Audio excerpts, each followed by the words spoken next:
Değerli seyirciler, arkadaşlar merhaba, kanalıma hoş geldiniz, sefa getirdiniz. Ben Murat Bozdoğan, İsviçre'den hepinize kucak dolusu selamlar gönderiyorum. Bugünkü konumuz Sıla Yolu değerli seyirciler. Konumuz Sıla Yolu bittikten sonra evimize gelen cezalar. Bu cezaları ne yapacağız, ne edeceğiz? Bakın bu videoyu sonuna kadar izleyin. Başımızdan kötü şeyler geçti. Bazı arkadaşlar mağdur kaldı. Sizler de mağdur kalmayın. Onun için sonuna kadar izleyin. Hiç vakit kaybetmeden yayına giriyorum. Konuya giriyorum. AB ülkelerinde kesilen trafik cezalarını günü geçmeden ödeyin. AB ülkelerinde kesilen trafik cezaları Almanya'da tahsil ediliyor. Cezalarınızı ihmal etmeyin. Aksi takdirde daha yüksek tutarlarla karşılaşabilirsiniz. AB ülkeleri vatandaşları kıtada serbest dolaşım hakkına sahip. Kendi araçları ile kıta içerisinde tatile gidenler veya tatilini geçirmek için karayolundan Türkiye'ye giden gurbetçilerimiz her ülkenin trafik kurallarına daha fazla dikkat etmesi gerekiyor. Bir AB ülkesinde kesilen trafik cezaları Almanya'da tahsil ediliyor. Yeni uygulamaya göre neredeyse tüm AB ülkelerinde kesilen cezalar geriye dönük olarak da uygulanabiliyor. Şu noktalara dikkat edin. Gelen cezanın hemen ödenmesi gerekiyor ancak sılayolu.com sitesinde yer alan haberde şu noktalara özellikle dikkat edilmesi gerektiğine vurgu yapıldı. Yurt dışından gelen cezaları atmayın. Cezanın hangi ülkeden geldiğini ve gerçek olup olmadığını araştırın. Suçlamanın makul olup olmadığını kontrol edin, gerekirse hukuki yardım alın. Bazı ülkeler hızlı ödemeler için indirimler sunuyor. Gelen cezanızda indirim uygulanıp uygulanmadığını araştırın. Cezanızı geciktirmeden ödeyin, aksi takdirde cezanız katlanacaktır. Arkadaşlar haberin sonunda birkaç nokta daha var. Onları da incelememiz lazım. Burada yazmıyor. Yalnız arkadaşların başına geldi. Sonunda onları da dile getireceğim. Yurt dışında cezalar çok daha ağır. Alman Otomobil Kulübü ADAK, her ülkenin trafik kurallarının, hız sınırlarının ve aşırı hız için kesilen ceza miktarlarının farklılık gösterdiğini belirtiyor. Örneğin Almanya'da şu anda izin verilen hız sınırını 20 km/saatte geçen bir sürücüye 70 euroya kadar para cezası kesilebiliyor.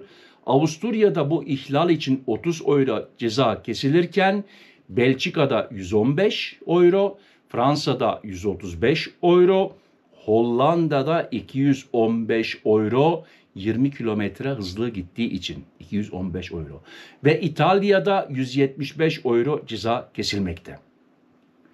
Yani 140'lık yerde 160'la yakalanırsan bu cezayı ödüyorsun. Bir başka örnekte park cezalarında görülüyor. Belçika'da park cezası ihlaline 60 euro ceza kesilirken Avusturya'da 20 euro, Hollanda'da 120 euro, Fransa'da 15 euro ve İtalya'da 45 euro ceza kesilmekte. Şimdi biraz evvel dediğim gibi dile getireceğim dedim. Arkadaşlar bu noktaları, yurt dışından gelen cezaları atmayın. Bunların hepsini okudum size ve size herhangi bir böyle ceza gelirse Almanya'da, Avusturya'da Rechtsschutz sigortanız varsa, Rechtsschutzversicherung, oraya da o cezayı gönderin, bir incelesinler. Çünkü maalesef teknik ilerledi. İnternet üzerinden araştırma yapıyorlar. Sahtekarlar da size cezanız var diye fatura gönderiyor. Normal bir cezada arabanın resmi de oluyor. Onun için Rechtsschutz sigortanız varsa oraya bunu muhakkak bildirin, gönderin. Onlar bir incelesin. Ceza doğru mu, doğru değil mi? Şimdi bu haberi Post Gazetesi'nden okudum. Kendilerine teşekkür ediyorum. Bu haberde sırf park ile hızlı gitmek cezalarından söz ediyorlar. Ama maalesef gurbetçilerimiz o kadar da vinyet yüzünden ceza yemekte. Bu nasıl oluyor? Nasıl kaynaklaşıyor? Sıla yoluna çıkmadan evvel bazı gurbetçilerimiz, arkadaşlarımız, kardeşlerimiz, abilerimiz internetten vinyetlerini alıyorlar. Planlamada şöyle oluyor. Misal, Cuma günü ben çalışacağım. Öğlene kadar, öğlenden eve gittikten sonra hazırlık yapacağız filan fincan. Şu saatte yola çıkacağız. Şu saatte Avusturya'dan geçeceğiz. Şu saatte Macar'a gireceğiz. Okey. Onun için Avusturya vinyetini alıyor. Macar vinyetini alıyor. Hatta Bulgaristan vinyetini alıyor. Sırbistan üzerinden giderse gişeler var. Romanya üzerinden giderse o gene başka. Diyelim ki Sırbistan'dan gidiyor, Bulgaristan'ı aldı, Macar'ı aldı, Avusturya'yı aldı, yola çıkıyor. Ama plan değişiyor. Şöyle oluyor, bakın dikkat edin.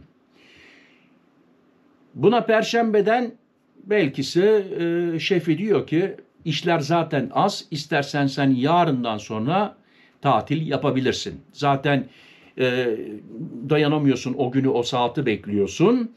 Okey diyor, saatler değişiyor arkadaşlar.